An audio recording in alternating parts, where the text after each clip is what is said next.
Hello friends, Shri kitchen ಚಾನಲ್ಗೆ ಸ್ವಾಗತ. ಈ ದಿನ ನಾನು ಕ್ಯಾರಮಲ್ ಪುಡಿಂಗ್ ಮಾಡ್ತಾ ಇದ್ದೀನಿ ಬ್ರೆಡ್ ಯೂಸ್ ಮಾಡಿ. ಬನ್ನಿ ಹೇಗೆ ಮಾಡೋದು ಅಂತ ನೋಡೋಣ.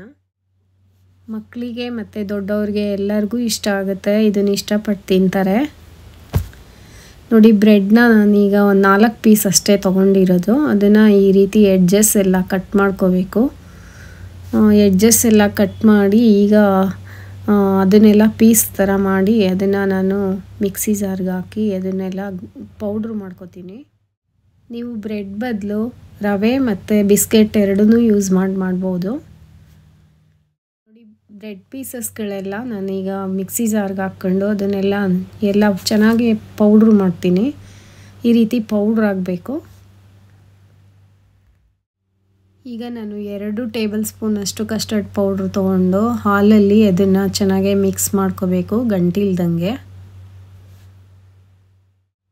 ಕಸ್ಟರ್ಡ್ ಪೌಡ್ರು ಹಾಕೋದ್ರಿಂದ ಸ್ವಲ್ಪ ಗಟ್ಟಿ ಬರುತ್ತೆ. ಅದು ನಾವು ಹಾಲು ಜೊತೆ ಬ್ರೆಡ್ಡೆಲ್ಲ ಮಿಕ್ಸ್ ಮಾಡಿದಾಗ ಅದಕ್ಕೆ ಮತ್ತು ಒಳ್ಳೆ ಟೇಸ್ಟ್ ಕೊಡುತ್ತೆ ಕಸ್ಟರ್ಡ್ ಪೌಡ್ರು. ಅದಕ್ಕೋಸ್ಕರ ನಾವು ಇದನ್ನು ಯೂಸ್ ಮಾಡ್ತಾಯಿದ್ವಿ. ನೋಡಿ, ಈ ರೀತಿ ಮಾಡ್ಕೋಬೇಕು.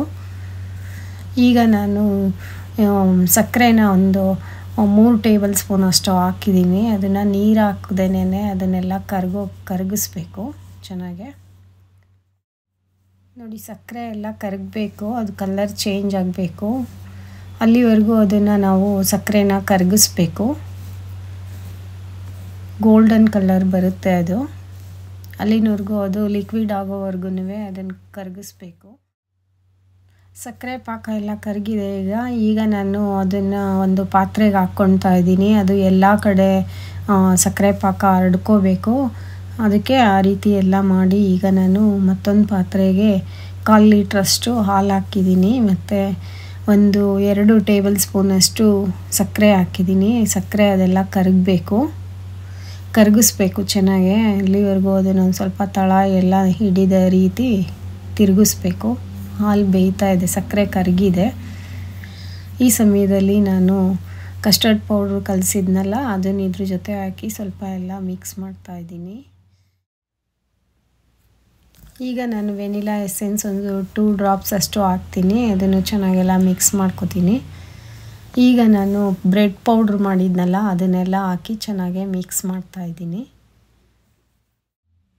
ಈ ರೀತಿ ಎಲ್ಲ ತಿರುಗಿಸ್ಬೇಕು, ಇಲ್ಲಾಂದರೆ ಅದೊಂದು ಸ್ವಲ್ಪ ಗಂಟು ಥರ ಆಗುತ್ತೆ. ಅದಕ್ಕೋಸ್ಕರ ಚೆನ್ನಾಗೆಲ್ಲ ತಿರುಗಿಸ್ಬೇಕು. ನಾನು ಪೌಡ್ರು ಮಾಡಿರೋದೆಲ್ಲ ಹಾಕ್ಕೋಬೇಕಿದ್ರ ಜೊತೆ. ಇದು ಸ್ವಲ್ಪ ಗಟ್ಟಿ ಕನ್ಸಿಸ್ಟೆನ್ಸಿ ಬರೋವರೆಗೂ, ನೋಡಿ ಈ ರೀತಿ ಬರೋವರೆಗೂ ಸ್ವಲ್ಪ ಬೇಯಿಸ್ಕೋಬೇಕು. ಈಗ ನಾನು ಸ್ಟವ್ ಆಫ್ ಮಾಡ್ಕೋತೀನಿ. ಈಗ ಇದೆಲ್ಲ ಬೆಂದಿದೆ. ನಾನು ಸಕ್ಕರೆ ಪಾಕ ಹಾಕಿದ್ನಲ್ಲ ಆ ಪಾತ್ರೆಗೆ ಇದನ್ನೆಲ್ಲ ನಾನು ಹಾಕ್ಕೋತೀನಿ. ಅದನ್ನೆಲ್ಲ ಒಂದು ಸರ್ತಿ ಚೆನ್ನಾಗಿ ಸಮ ಮಾಡಿ ಈ ರೀತಿ ಟ್ಯಾಪ್ ಮಾಡ್ಕೋಬೇಕು, ಏರ್ ಬಬಲ್ಸ್ ಎಲ್ಲ ಹೋಗೋದಕ್ಕೆ. ಈಗ ನಾನು ಬೇರೆ ಒಂದು ಪಾತ್ರೆಗೆ ನೀರು ಹಾಕಿಟ್ಟಿದ್ದೆ. ಅದ್ರ ಮೇಲೆ ಸಿಂಬೆ ಇಕ್ಕಿ ಈ ಮಿಕ್ಸ್ಚರ್ ಇದರಲ್ಲಿ ಇಡ್ತೀನಿ. ಈ ರೀತಿ ಕ್ಯಾಪ್ ಕ್ಲೋಸ್ ಮಾಡಿ 35 ಮಿನಿಟ್ಸ್ ಬೇಯಿಸ್ತೀನಿ ನಾನು ಇದನ್ನು. ಈಗ 35 ಮಿನಿಟ್ಸ್ ಆಗಿದೆ. ನಾನೀಗ ಒಂದು ಟೂತ್ ಪಿಕ್ ತಗೊಂಡು ಅದು ಬೆಂದಿದೆಯಾ ಅಂತ ಒಂದು ಸರ್ತಿ ನೋಡ್ತೀನಿ. ಈಗ ಅದು ಬೆಂದಿದೆ. ಈಗ 1 ಅವರ್ ಇದನ್ನು ನಾನು ಫ್ರಿಡ್ಜಲ್ಲಿ ಇಡ್ತೀನಿ. ಆಮೇಲೆ 1 ಅವರ್ ಆದಮೇಲೆ ತೆಗೆದು ಈಗ ಒಂದು ಪ್ಲೇಟ್ಗೆ ಸರ್ವ್ ಮಾಡ್ತೀನಿ. ಈಗ ಕ್ಯಾರಮಲ್ ಪುಡ್ಡಿಂಗ್ ರೆಡಿ ಆಯಿತು. ನಿಮಗೆ ಈ ರೆಸಿಪಿ ಇಷ್ಟ ಆಗಿದೆ ಅಂದ್ಕೊತೀನಿ. ನಮ್ಮ ಚಾನಲ್ ಸಬ್ಸ್ಕ್ರೈಬ್ ಮಾಡೋದನ್ನ ಮರಿಬೇಡಿ. ನಾನು ನೆಕ್ಸ್ಟ್ ವಿಡಿಯೋದಲ್ಲಿ ಸಿಗ್ತೀನಿ. Thank you.